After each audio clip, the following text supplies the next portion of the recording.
Dans cette vidéo, nous allons créer une séquence email. Donc pour créer une séquence email, je vais dans le menu marketing et email et je descends à séquence email. Ensuite, je clique sur créer une séquence. Je vais donner un nom à ma séquence. Imaginons que c'est de la relance pige. Et je fais créer la séquence email.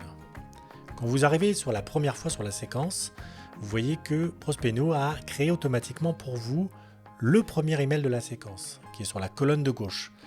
Vous voyez d'ailleurs que cet email est à l'état brouillon et qu'il va falloir le compléter. Ensuite, vous avez au centre le contenu de cet email. Je vais marquer ici bonjour et ici je vais mettre bonjour.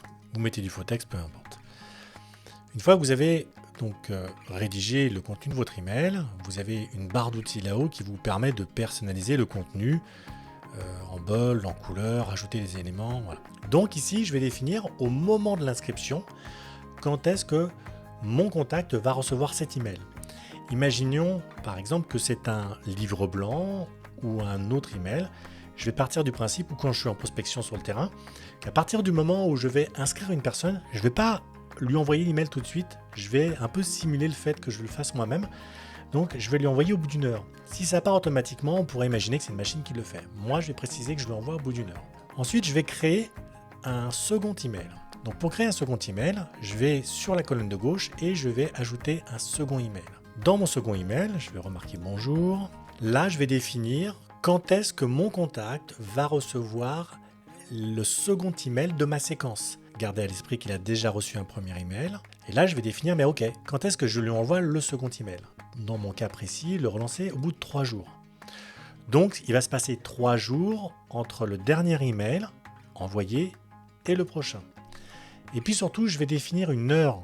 C'est-à-dire que je vais faire en sorte que cet email parte plutôt à des heures où il risque d'être ouvert. Donc, je vais noter midi. Et surtout, je vais faire en sorte que les emails ne partent que pendant les jours ouvrés pour éviter d'importuner les gens. Donc, je vais sélectionner ici uniquement que les jours qui sont autorisés à l'envoi. Donc, si mon email tombe un samedi ou un dimanche, Prospeno n'enverra pas cet email. Il attendra donc le jour suivant qui est autorisé, c'est-à-dire le lundi.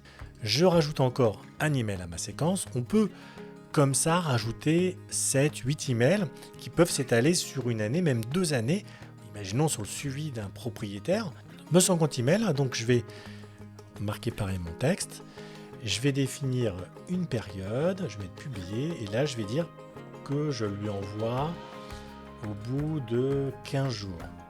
Même chose, je définis un horaire et je vais définir aussi une période, c'est-à-dire que je lui envoie uniquement entre le lundi et le vendredi.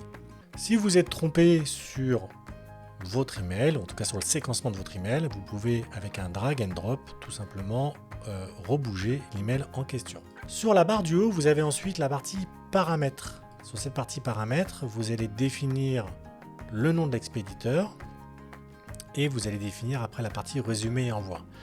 Pensez à bien enregistrer. Vous voyez ici, dans le détail de ma séquence, vous voyez que je n'ai qu'un email. Pensez à bien enregistrer si vous voulez voir apparaître l'intégralité de vos emails. Cette partie est assez pratique puisque elle va vous permettre d'avoir une vision d'ensemble des emails que compose votre séquence.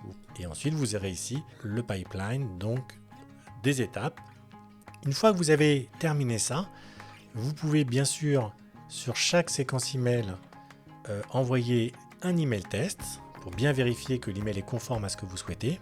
Vous avez terminé, il suffit donc de quitter votre séquence et votre séquence est prête en tout cas à accueillir des contacts que vous allez maintenant inscrire.